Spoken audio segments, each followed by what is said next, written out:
Well, we're going to get started. Welcome to everybody who is joining us this morning. My name is Val Lieske, and I'm the Associate Director here with Ambrose Arts here at Ambrose University. Ambrose Arts is the Fine Arts Department, so it includes theater, dance, and music. And myself and my colleague Barrett Heilman, we sort of started this theater program about 5 years ago here, just because we thought that was an important thing to do, to have theater as part of the liberal arts education. And so we started a 2-year conservatory program here, and we'll chat a little bit more about that. I'm also the artistic director of Fire Exit Theater, which is a Calgary-based theater company here. We've somehow survived for 18 years. It's a long-term relationship for me. I don't know how that happened. Hopefully we're going to keep surviving. I've done a little bit of film and television. It's a primary medium. I like to be in like crowds with germy people and sort of spitty actors, all that stuff. There's something about that. A little spoken word, a little playwriting, been a director and a producer. But to give a little sort of background context, I also worked in corporate Calgary for 13 years. So I did the, work in the office tower and have a parking spot and have dry clean only clothes and things. I made some money. I a great business background, which helped me a lot in starting a theater company and certainly bringing that sort of left brain into my right brain. But I 100% feel like I'm sort of sitting in my calling right now of sort of doing what I was put on the planet to do, which is a really rare and wonderful thing. I believe most people actually never figure that out. And if they figure that out, it's actually just too scary to do. So they choose to work. Not that we shouldn't have people in downtown corporate offices. Sometimes it's just a fear of trying to be an artist, which we'll talk a little bit more about. One of my all-time favorite things is culture making and storytelling. And I particularly love hanging out with other culture makers and other storytellers. They're my tribe, you're my people. I love creating. I love taking one thing and it into something else. Of putting art out into the world and seeing what the world does with that. I think I look at where the world is right now and how much art matters, even though creating it perhaps at the level we want to right now. Look at Hamilton, our lovely, it's $1 billion franchise. Hollywood made 700 movies last year and Bollywood made more. Netflix right now, close to 100 million people are watching Netflix. And those people, that includes me, are watching on average 140 million hours of content, 140 hours of stories that are going out into living rooms every day, every week, right? So I've always wanted to be a part of that. I want to be a part of that stream of people that is putting content out into the world, that's telling better stories. One of my all-time favorite books is a book, Culture Making, Recovering Our Creative Calling. It's by a guy by the name of Andy Crouch. He works for a think tank right now. That sounds like super smart.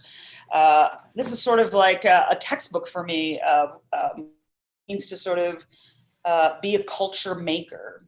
So one of my favorite quotes about what actually is culture. And he says that culture is what we make of the world. Culture is, first of all, name for our relentless, restless human effort. Take the world as it's given to us and to make something else. I love that. You take something and you go, that's good. I can make it better. Coffee good? Coffee is better. Grapes? Wine better, right? Taking something good, making it better. I love being a part of that process. I'm also really interested in why it's important for us to then train in this craft. So whether you're a theater artist, an actor, a designer, a director, a writer, why do we train as opposed to just sort of waiting in Starbucks for someone to discover us, which happens the odd time probably in LA. What is the point of actually taking tools, putting them in our tool belt, and to sort of go out into the world and use them in the world and use them in our medium, in our craft. This series that we're going to do, we're going to talk to lots of culture makers, lots of storytellers, and talk about those things and why they've chosen to do what they're doing.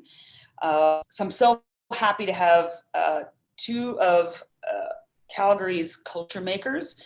Griffin Cork is with us today. He is currently based out of Calgary. We hope he'll stay here forever. But he's worked in film and television and voiceover. He's worked with companies from Theatre Calgary to Lunchbox. He's worked on Heartland. I know that you are working on, is it a web series, I think, or a short film? You've been doing some short film work as well, Griffin. And you recently were honored with something. What was that all about? Right. So the Lieutenant Governor of Alberta does every, I think, alternating years between established and emerging art awards. So in this past year, in April, I was one of the 10 chosen for the Lieutenant Governor. The full title is the Lieutenant Governor Emerging Artist Award of Alberta, which was really cool. Yeah. So they chose 10 people from like all over the province. It was I think mostly Calgary, Edmonton based. I think someone up in Grand Prairie, but it was a mix of like musicians and composers and painters and actors and filmmakers and writers, and like it was a really cool crew to be a part of. Yeah.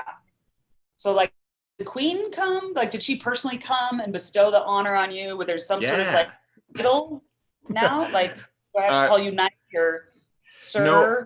I mean, I think there was supposed to be a luncheon. I don't know how to say. I never know how to say that word. Luncheon. I don't know. Which I think got postponed. Right. And I also there's a new lieutenant governor from when I won the award to right now. It was B. Louise Mitchell, and now it's Salmi Malki. I don't know how to pronounce her last name, I'm afraid. But so I think I'll meet the new one. I think the plan was supposed to have the lunch in September, and I don't think that's gonna happen yet. Wow. I think there's a pin or a medal or something, or maybe a brooch, which is fun. But no title. It's a bit awkward as a new governor general. Like they may not have voted for you, this new one, right? Like there is part of me that wants to write an email and go, hey, just if we're still cool, here's my stuff. I don't know if you still think, hey, yeah. Well, thank you for joining us. I also have Marlo Hepburn here. She's actually going into our second year here, theater diploma. She's had a very interesting journey of getting here, and I'm going to let you tell us, Marlo, a little bit about how you got here. Cool. I graduated from high school in 2012 and took 2 years off because I didn't know what I wanted to do. But there's definitely just a sense of pressure to go to school and get something done. So I went to SAIT in rehab therapy assisting, so like physio, occupational therapy.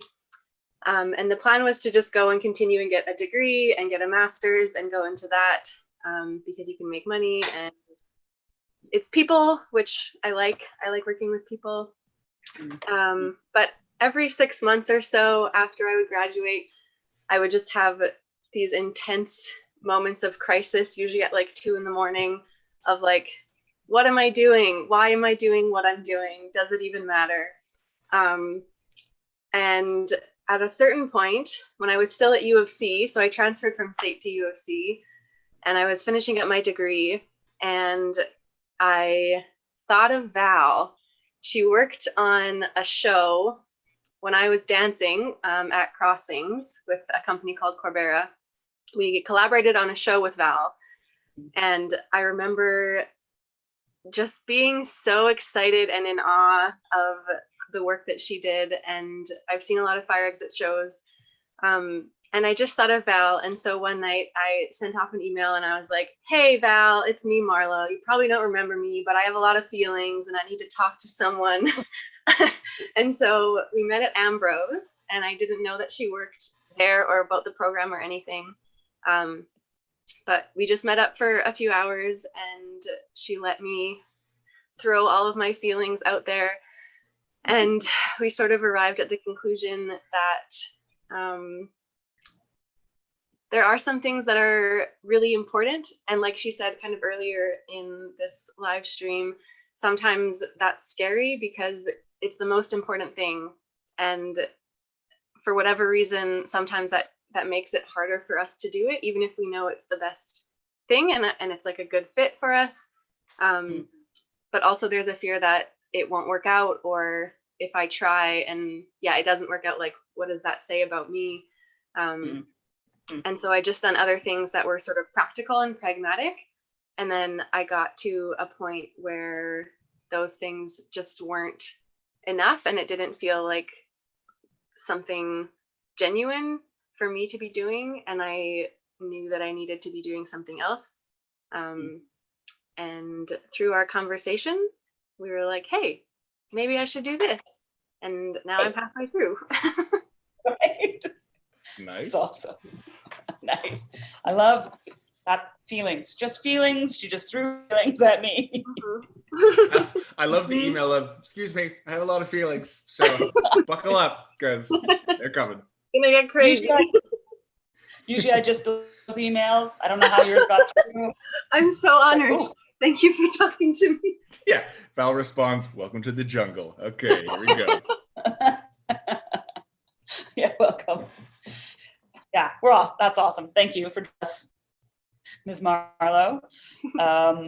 For those of you who are just logging on again, I just want to encourage you, if you have any questions or comments, we're going to have some time at the end, but certainly on YouTube, just go into the chat box and you can tell us who you are, where you're from, and comment, and we'll be looking at those sort of as we go along and near the end. But that's awesome, Marlo. And I think that's a bit of my journey too. Like I had said earlier, of like, not graduate and go immediately into theater school or any sort of school, actually, even though I know inside of me, and I didn't know, maybe I'm good at it, I don't know, but now sort of working in it for a long time, I have every reason from people and their parents as to why they can't do this. For every reason why you can't be an artist, you should read The Artist's Way immediately and regularly to help you with that. But all of the reasons of I'm too young and I'm too old, I'm too rich, I'm too poor, my window, I'm too tall, I'm too short,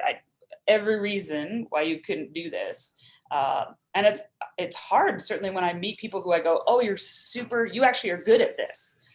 You're actually good. You could actually, right? And they choose not to do that for all the reasons. It's scary, it's expensive, it's risky, all the reasons. It's full of feelings. You meant like a window of opportunity, right? Right. I thought you received some excuse from someone being like, my window's broken, so I can't. That's going to take my whole month, right? The windows aren't right in my house. That took me a second. Oh dear. Yeah, we're going to switch computers here. We're having just a moment of technical change. I'm going to just change to another computer. You should. It'll be a smooth. Would it be a Zoom call if this didn't happen? Whoa! That's Inception. okay. I'm gonna hang on 1 second. Double the Val. Oh, that's weird. There's still two of me. Oh, that is crazy. It's crazy that only one's moving now. Can you hear me on this side? Yes. And I feel like I can't hear them. Hello. Hey, hang on. Macarena. Hello. Hello. Hello. How do I get? Can you hear me? Yeah. Yes. You can. I can't hear them. Hello. Say something. Woo! There you go. Nice. Cool. Sorry about that. A little technical glitch. Welcome to the new world. All is forgiven. I appreciate that. Welcome back. Welcome back. You. That's right. Anyways, yeah. So as I was saying, like I get it. I've heard all the reasons why you couldn't possibly have a life in the arts, why you couldn't possibly go back to school, why you couldn't possibly, live this out. I get it. Some of them are very valid reasons. Security. I think it's interesting that, this, I don't know, what's a secure job? Everyone's laid off now. Doesn't matter if you're an engineer or, right? Unless you're like work at Sobeys. That's the most important job right now, right? But yeah, anyways, we're going to sort of go into talking a little bit about, we're going to start with you, Griffin, and talk a bit about why you chose to pursue this. You do come from a bit of a theatrical background. Yes. I know that you grew up sort of watching your mom in the arts community. But why did you say, no, I actually want to go and learn how to do this well and try to make a life in the arts? Why did you do that? Yeah, so I definitely come from frankly, a pretty privileged position in that both of my parents at some point were involved in the arts. My mother is still an actress and a director. She's exploring directing now. And my father was an actor and is no longer an actor, but it's how they met. They met doing Shakespeare in the Park in Edmonton, As You Like It, I think. And then my dad went to Stratford for a few years, and I think he had spent too many times as guard number 3, and he was like, I don't want to do it anymore. So now he's a financial planner, which is like the most opposite thing I could think of. But what's great about that is, and this kind of starts transitioning into why I think it's so important to train. I think the skills that he learned, he went to the UFC, I think, for his training. I truly believe that the skills that you learn in theater school and any kind of performing arts training program will help you in literally maybe any job, in terms of, public speaking, empathy, critical thinking, thinking on your feet, improvisation in whatever term you want to take that. So I knew from a pretty young age, and again, I was very lucky to have parents who, kind of understood the call. They weren't necessarily against it, but both of them, because I knew when I was like 12, so even when I was like 14, my parents sat me down. They're like, "Hey, sounds good. It's gonna be hard. You're gonna have to work hard at it. It's not impossible, but you got to work hard at it." So that was kind of branded into me from a young age. And I had a mentor. I took a gap year before I went to my programs, and because there's really few actors in the Calgary community, at least, that are very successful and have not gone to like any kind of formal training, which is like a possibility, like it for sure. But I had a mentor, and I was kind of talking to her about it. I was like, "So what do you think? Like, I don't know. Like, should I go? What happens?" And she went, "Yeah, got a lot of talent. You need to be refined a bit." And I went, "Okay, right." So it doesn't matter how good, on a very basic term, it doesn't matter how good you are at pretending to be another person, or writing a story, or figuring out where to put people on a stage, or writing a song. There's still techniques. There's always techniques. And specifically with acting, there's like 4 or 5 large acting school of thoughts, 3 or 4 of which I had no idea about. So I did my first year at University of Lethbridge, and the reason I went to U of L is because the U of L grads that I know, like the Cole Chakeys at Inside Out, the Jamie Dunstons at Verb Theater, they are what I like to call like theater makers, theater enablers. They can do almost any job that needs to get done in theater well and efficiently, because U of L kind of trains those like great actors, but also actors that can hang a light, which is like, to some actors, like, you don't want to get on the ladder, right? Right. And then I went to the University of Alberta's BFA acting program, and refining is what happened. It's a very intense program. You do like 12 hours of schooling a day, 6 days a week. It's a very, very old classic conservatory style program, which I think has its ups and downs, as I think all theater programs do. And yeah, I definitely, I think there was an aspect of, yeah, technique or determination or commitment maybe that I was missing before I went to theater school, and kind of understood that you don't get to just, once you learn your lines, you can get to just wing it on stage or on film set. It doesn't really work like that.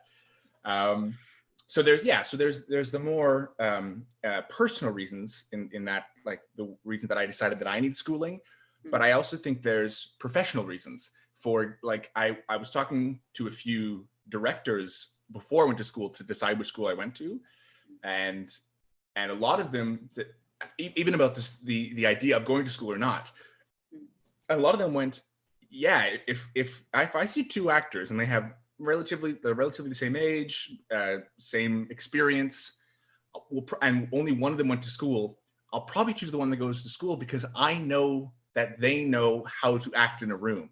They've spent years learning, because so often performing arts programs puts you in shows. You do shows in a performing arts school. So, the monologue and the audition and the dance piece and the song you did might be great, but the other thing that the director's trying to balance out is if they want to spend 3 or 4 or 6 or 9 weeks with you. And that is where theater, I think theater school really helps in a professional sense, in that they can look at your resume and go, okay, so you do know what you're doing. You didn't just like luck out on the monologue. You have all the stuff to back you up. And again, there are people in the community who have long successful careers without any schooling. That's not impossible. I even got that advice of just like, you could just try. But I mean, it was important to me and my parents that I got some kind of post-secondary schooling. I think that's important. And the ratio of that is smaller. Most of the successful actors I know in the Calgary community have gone to like some kind of schooling. Yeah, I rambled a lot. Did that make any sense? 100%. Yeah, right. I agree with all of those things. And certainly as a director myself, when I have people in the audition room that could both potentially pull off the role, they look the same, they may have brought the same amount of even talent to it. I'm going to look at, do they know how to act in a rehearsal hall? Do they know how to do the process? Do they have the tools if I need them to immediately change? Can you sing? Can you move? Can you do an accent? That's going to could potentially make the difference, right? Does Ambrose participate in Emerge? Yep.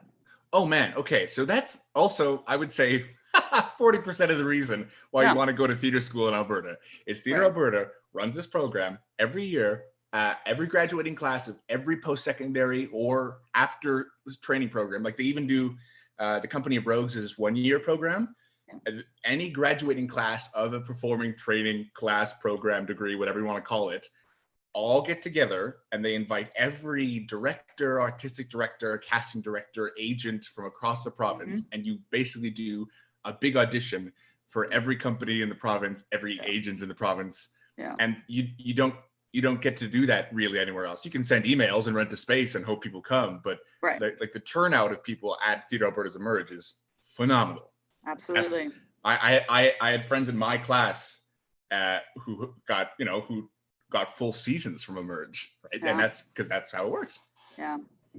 And also just throughout your program, wherever you go, you're probably going to be working with artists who are your instructors, who may also work out in the world, and they're going to cast you, or they're going to want to work with you because they've already seen the work you do in class. They know your work ethic. They know what you can do. You have relationship, right? Speaks to the professionalism. One of the most common pieces of advice I got is you want to go to school where you want to work. And because I wanted to go to school in Alberta, I went to school because I wanted to work in Alberta. Right. Because it's true. I don't know of a theater program that doesn't bring in at least like 1 or 2 guest directors or professors that is an industry professional that you can get for like a letter of reference, or you can go to for mentorship, because I don't think there's anybody who would say yes to coming into a university and then be like, all right, and now don't talk to me ever. No more help. Bye. Yeah. I must say there's few things that I enjoy more than watching a show that you're in with your mother. That's just gold. Because Yeah. really, about every time you step on the stage, she'll say, "There's my son. There's my son." Oh, you mean with her in the audience? Oh Yeah. my God. Yeah. Yeah, we've been very careful to. We've talked about being in a show together, or because my little theater collective, Hoodlum Theater, she directed the first ever show, and basically it was because like we couldn't guarantee anybody any pay, so we felt bad asking anybody else other than my mom, and she was starting to get into directing, but there are some shows that we wanted to do. Oh, we were supposed to do maybe a show up in Edmonton about an old theater matriarch handing the crown off to like the young janitor. It was I don't remember what it was like. Not Marvelous Maisel, something like that. Similar. So yeah, we've decided if we ever do a show together, just us, we're gonna go under the branding of like nepotism theater, and that'll be just be very upfront about all that. Like it. I would come to that show. Yeah. Marlo, as you said in your introduction of sort of your long, windy way to getting to theater school, talk a little bit about maybe why you chose Ambrose out of sort of all, I know you like me and there's all that emotion thing, but was there, I don't know if you explored other schools or looked at, because we are sort of unique in our conservatory style, intensive idea, but maybe talk a little bit about that. For sure. Without saying too much, I don't want to bash any particular school, but when I was at U of C, the particular program that I was in it wasn't my favorite experience that I've ever had. Right. It wasn't the theater program, it was the different program. Yeah, and right. U of C is a really big school, and I think it was important to me to be at a place where professors look at you as more than just like another number, like a student ID number, and checking off like you're just on a list and you're kind of not really their priority. And things just often felt like that at U of C.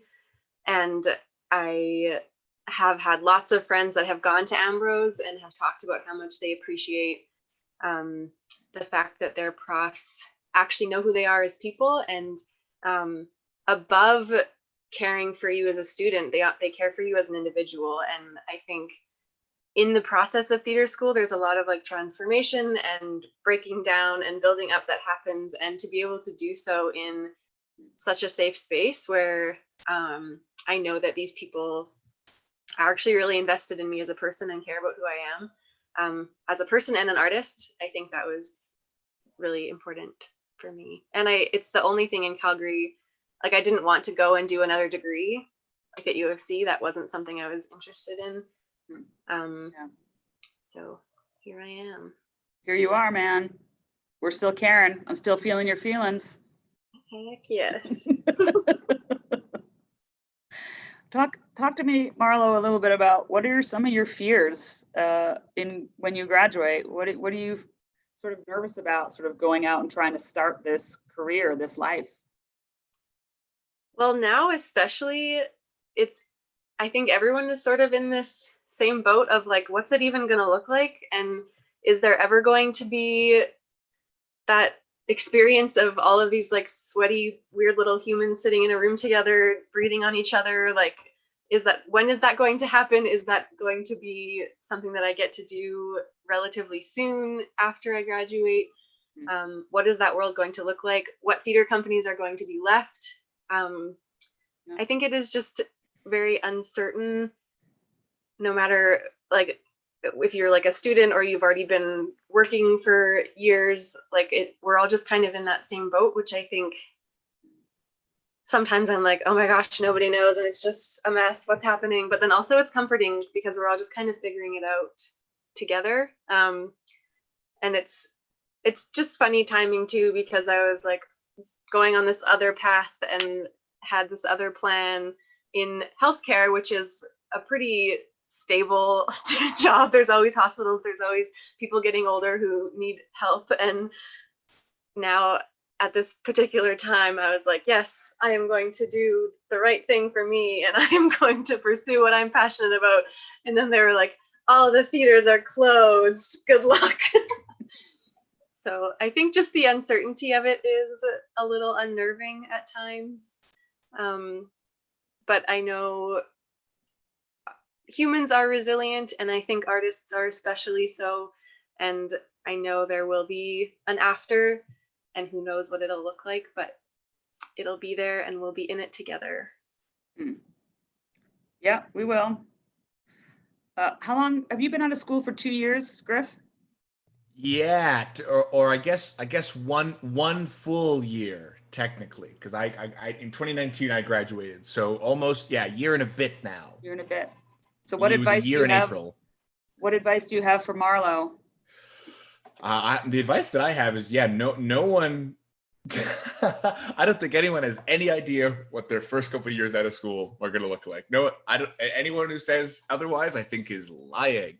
I think. Well, I'll give you the same advice that my parents gave me. Is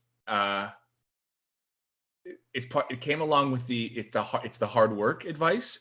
My mom believes that it takes it's kind of scary to say, it takes 10 years to get to be stable working like just or mostly in the arts. Like you have to give yourself 10 years.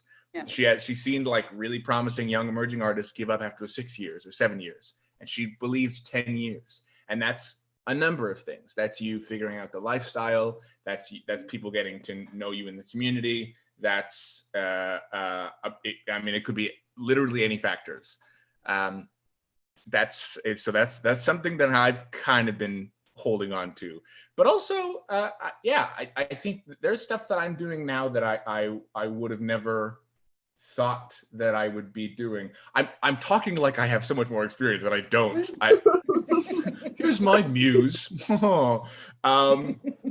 Like I started working I picked up a few jobs as a publicist now, like for some theater companies and film companies, just because I kind of learned how to do that when I started our own little collective, and we had to invite press. That's something that I never thought I would do, but it's something that I'm like kind of good at, and I kind of like doing it. I think there's a great article that Theatre Alberta published by a young artist in Edmonton named Mac Brock. And basically the whole thesis of the article is, because of the state of theater right now, theater is emerging artists' game to lose. Like there's a lot of companies, I think he was talking more so about Edmonton, but really Alberta and maybe the world. There's a lot of companies turning to emerging artists right now to kind of innovate all these digital, online, socially distant ways to perform and experience theater. And his point was that it's almost becoming like expected of emerging artists to evolve things. So his point was like, I think you guys need us now, which is a really interesting way to look at it, given like the landscape right now, and also weirdly, I don't know, hopeful on my end of things of like, yeah, maybe cool. I know what Zoom is. I can do Zoom. We can film a thing. That sounds great. So I don't know if any of that applied. I kind of just talked. I hoped. Again, I don't know that I have any wisdom or advice that I can give Marlo yet. I'm also pretty fresh. Oh, I love, even just you saying you're going into sort of being a publicist. And I also think that that's some of the value of going to theater school, because you will learn a little bit of, depending on the program you take, you'll learn to sing. Being involved in productions, you'll learn what a director does, what a stage manager does, what a designer does, how to hang a light. And I would say that 90% of people going into theater school think they're all going to be actors full time. Let's be honest, there's just not, certainly now, there's not enough work to employ everyone as an actor. And I think some students are, I'm not really an artist if I'm not being an actor all the time. where it's like, no, some of the best actors I know are also playwrights, are also stage managers, are also designers, are also publicists, are also teaching, right? Are also baristas. Who doesn't like them? Right? And so to say it's a failure if I'm not a full-time actor as soon as I graduate, I don't know that that's the point. You're learning school skills and getting, tools that you can go out and still be involved creatively in the world as a publicist, as a design person, as a graphic designer, whatever, right? And still hopefully fulfilling some performance side of that if you continue. But I think there's lots that also, 2 years in go, oh, maybe I'm really not an actor. Maybe I'm an amazing potentially director or producer or whatever. So I think that's, again, some of the beauty of school, where you actually get to go and dabble in a few things and go, because most people just think, oh, theater, I'm an actor. That's the only job. The other thing is, when I was like 16 or 17 and I went to Theatre Alberta's Arts Trek, which is that summer camp intensive, which if you have kids under 18, send them to Arts Trek. Oh my God, it's the best. It's Disneyland for actors. We do these master classes where you can kind of just talk to the professors about, how are you guys doing? What do we do? What's your life like? And I think I may be attributing it to the wrong person. I think it was Lynette Smith who was like, I have a lot of actor friends who go, oh, my second job, my day job is so soul sucking. I hate it. I love acting. I hate going to my second job. And so Lynette's like, why don't you get another job? Why don't you get a different job? Why don't you find one that's at least fine? You know what I mean? Right. Like sometimes I pick up shifts sometimes at a financial company, just like really baseline administrative stuff of like scanning and organizing files. And I just like put in a podcast for 4 hours and kind of zone out, and that's fine. And also I get to use their scanners and printers to print off scripts and resumes, because that's allowed if you work there. Right. So, but that's a little mini piece of advice is if you can, score like an fine for you office job, because then you get to use their scanner, copier, printer. I used a mailing machine once. That's great. Just for the record, Ambrose does not. I'm not approving this message that you should. I will lock the doors. Office supplies. I'm not getting behind that. That's all right. This is not Ambrose, but I didn't say steal. You should still check with somebody, but you should check with somebody. Just ask, can I use the printer? Don't say like, right. Can I print off 3 200-page scripts? Right. Single-sided. Right. That's right. Double space. Awesome. I'm not going to keep you much longer. I have sort of a final question, but for those of you who are online, I'd love for you, if you have any questions for me, if you have any questions for Marlo or Griffin, just put it into your YouTube chat, and we're keeping an eye on that, and we'll answer some questions at the end. Marlo, why does art matter?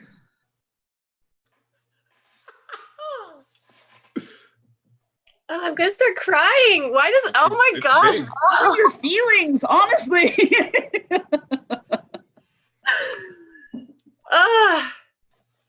Wow. Oh, so many reasons, Val. So many reasons. I think. Okay, here we go. I'm going to narrow it down. I think specifically in relation to the title of this little live stream, storytelling specifically, I think, is one of the oldest sort of habits or cultural things that humans have done that has stuck with us since we knew how to talk to each other. And I think that as an art form allows us to genuinely see humanity. I think theater and storytelling concentrates humanity down into this like intense little bubble, and to get to experience that together exposes so much truth and beauty about people, and I think it teaches us things that we wouldn't learn otherwise. I think art is a way for us to both ask and answer questions, the biggest ones that we don't know how to talk about otherwise. And I think it gives us space to almost like learn how to be fully human.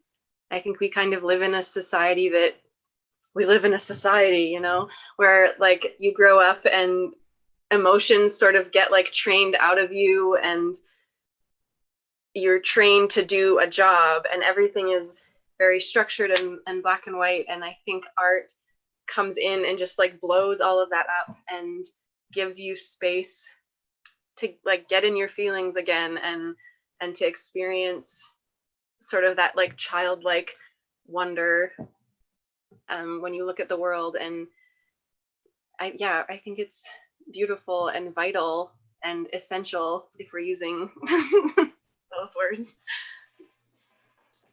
Nice. A+. Thank you. Fast. Same here. Those feelings, Val likes. How about you, Griffin?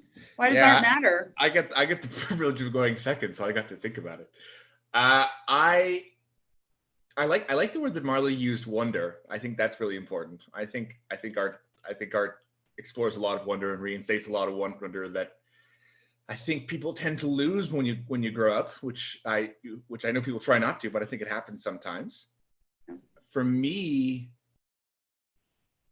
well, to get pretty philosophical right now, I think I was just talking about this yesterday, which is kind of why I have this prepped. I think as a whole, right now in our current world, I think a lot of human nature is driven by identity in terms of figuring out who you are, figuring out how you're perceived. It's kind of like the rise of social media and online presence, figuring out who's your inner circle, figuring out the right kind of identity, whatever spectrum you want to explore on it. And I think theater, galleries, movement pieces, films, books, it allows the artist involved, surely, to kind of self-actualize and explore their identity in very basic terms of, if you're an actor, you get to pretend you're someone else for a second, which allows you to come back to yourself when the night or the show is done, which is a really interesting process, but then realize where you relate to people, in like what aspects you relate to in that character. And that makes you look internally for a while. If you're a director, you figure out why you want this person that represents this values and these ideals center stage, or this person hiding, or do we see this person? What does the audience see and what do the characters not see? That's a full study of human nature, if nothing else. And I think it also allows kind of what Marla touched on, the asking and answering of questions. It's the way my grandmother describes it, who's an avid theater patron, is it's a bedtime story, which, doesn't work for matinees, but it's a bedtime story. And I think that's really interesting, because a lot of like old children's bedtime stories sneak in like morals and lessons and themes and values and ideals. And so I think I think arts in general, I guess I always kind of equate it to performing arts, because that's just my scope, but I don't think it's only performing arts. Whether you experience it in the gathering and the ritual of the group, or whether you experience at home watching Hamilton on Disney Plus or reading a book by yourself, it allows you to that little mini taste of escaping to a different world and then coming back to you in reality. And I think just that shift, that little moment of not being you, or not being in your seat, or listening to a story, I think that allows for a lot of self-actualization. That's where I'm at on that question right now. In my favorite book that I just finished, it's now my favorite book. I just read it, but now it's my favorite, is what I'm saying. Starting now that I know it's good. It was really good. And it's kind of a commentary on like fame and social media and what humanity needs to thrive and all the mistakes we make.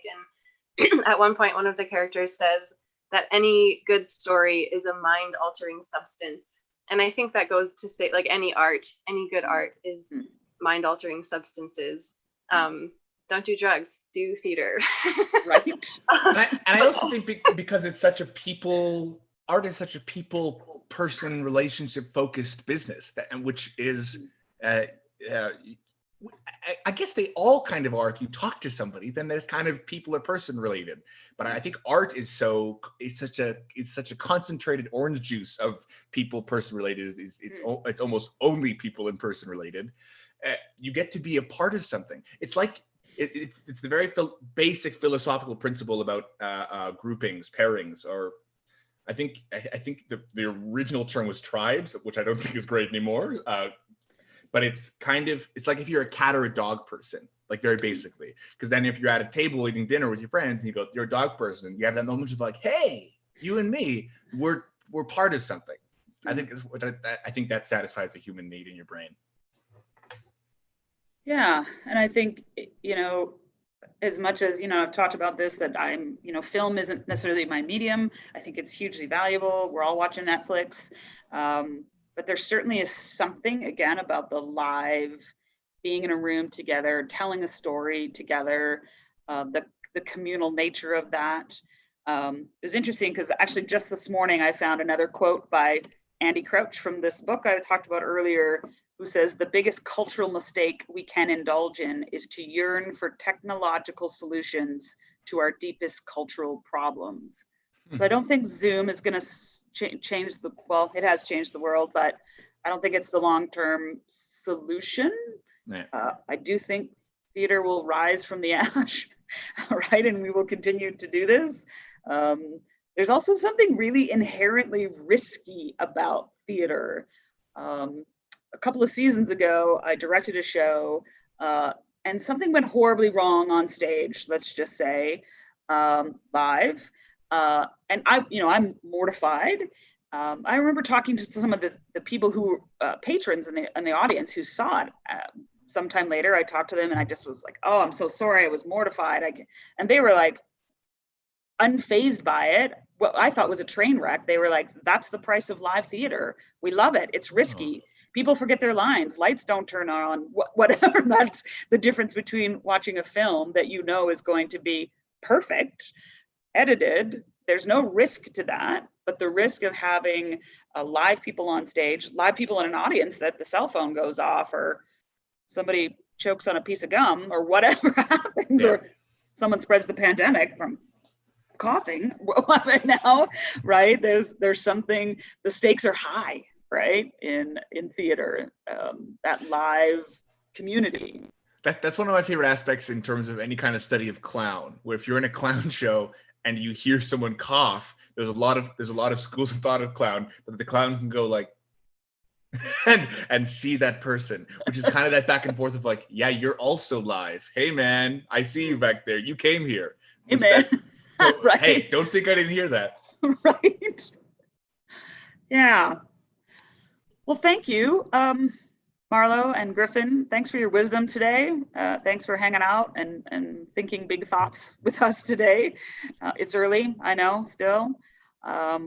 We're just gonna, I'm noticing there are a few comments that are coming through on YouTube, on our chat there. Nice. Some people talking about, Rhonda talking about being a mature actor and having opportunities diminished a bit. Not sure what, mature. I'm old, I'm not mature in any way, but yeah, I think, and there certainly has been, as Griffin talked about, what is that balance between established artists and emerging artists, and is there room for everyone, and what is the value of certainly having brand new, fresh out of theater school people, and people like your mom in the room as well. I do think theater is a little bit more forgiving than film for having a variety of everything on stage, of ages and all of that, right? Yeah, I would agree with that. Yeah. I also have a comment coming in around, can the program be completed part-time?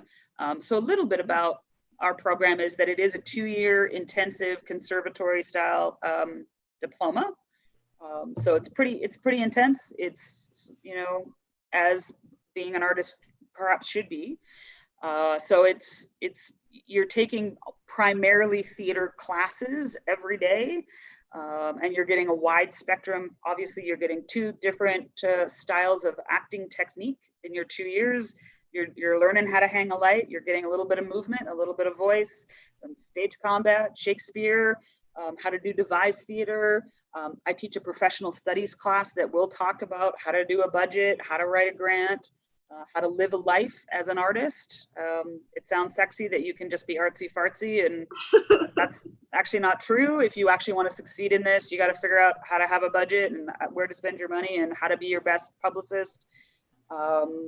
Yeah, so you certainly get a broad range. It's a performance-based program mainly. It would be challenging to do part-time. We certainly have adapted for some students that perhaps have to do it over 3 years or so. But our ideal is that you're in a cohort that sort of goes through this program together. You can do theater as a minor as well. So you can come in and could certainly just do individual classes. Just come take an acting class, just come take a movement class or that sort of thing. But yeah, it is challenging to do it part-time. It's not impossible. We'd certainly welcome the conversation around that.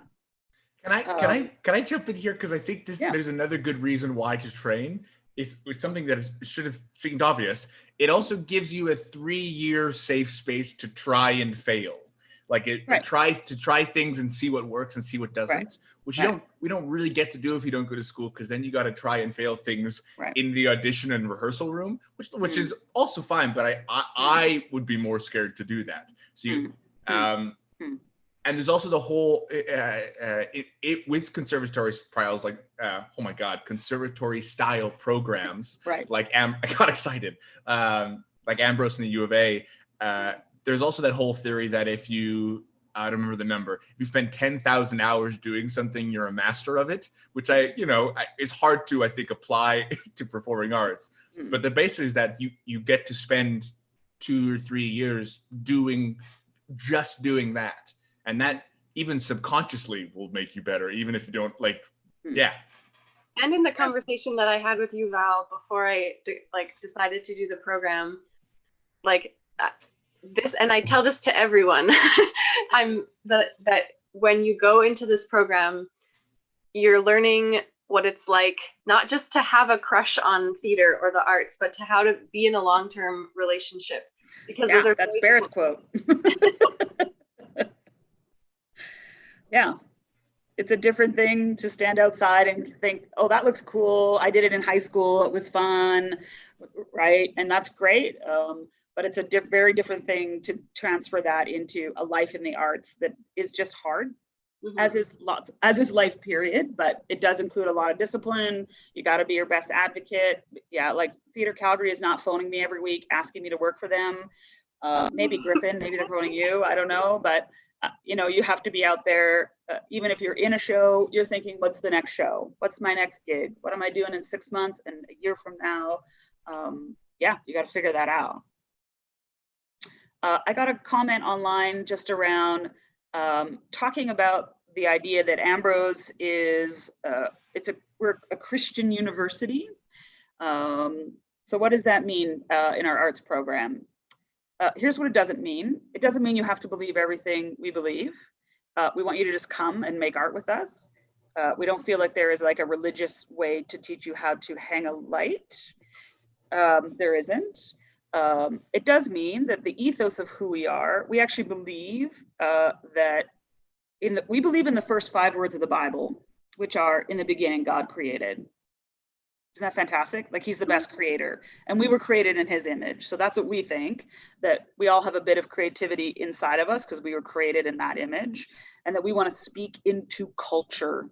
We don't want to stand back. Here's an easy posture to stand back and look at Hollywood or Netflix or whatever's happening and cross our arms and say, I don't like it.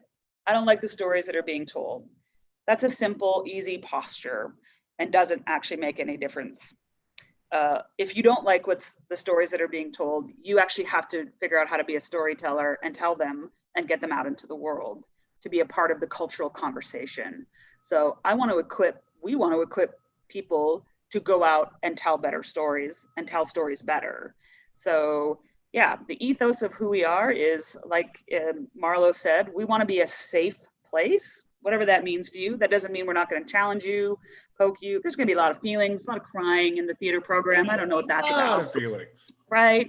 But we want this, yeah, absolutely, to be a place where you can explore your art, and if you choose to explore your faith. If you're on some sort of journey, we want to integrate that in, because we actually think that will make you a better artist and a better human, to explore both of those things together. And you can't do that in every program necessarily. So yeah, that's a bit of who we are. We're inspired by the best storyteller, which was God, in my opinion, and Jesus, who told almost exclusively, he just told stories. Mm-hmm. Like, awesome, we should do more of that. So that's a bit of who we are. Any other questions? I'm just taking a look to see what we've got. People talking about, yes, they have an office gig during the day. Somebody likes the idea of using the printer. Yes, absolutely. Do it. Again, I do advise asking, but I don't know. I won't tell. again, Ambrose does not advocate for the stealing of supplies from offices. Val's really regretting having me on. Get in there. Take highlighters. Deal with the pencils. I don't know. Who is this guy? Vigilant. I'm going to get arrested. Right? Yes, exactly. No, what are you most looking forward to when this is all over? What are you most looking forward to?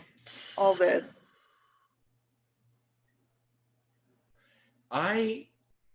Oh man.